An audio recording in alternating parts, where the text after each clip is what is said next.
Abbiamo Alberto Aloisi, allenatore dell'Irren-Follonica D2, e direi che nonostante la sconfitta, ottima prestazione dei ragazzi.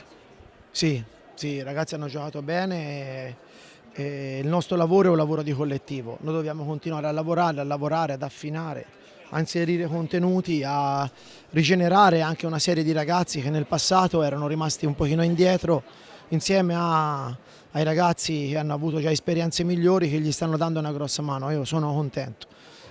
Dobbiamo migliorare, dobbiamo affinare la parte conclusiva, ma pian pianino miglioreremo ancora, sono convinto di questo.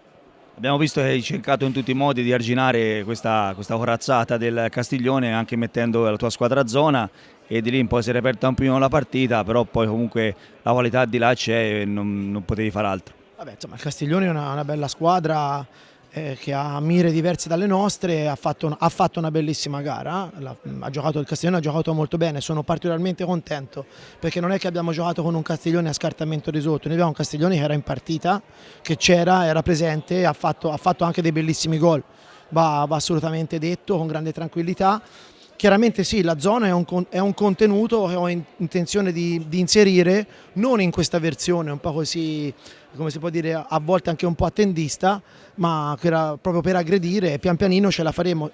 Stiamo lavorando, abbiamo anche iniziato tutto sommato come collettivo un mese indietro rispetto alle altre squadre, per cui insomma continuiamo così. Bene, un saluto ad Alberto e grazie. A voi.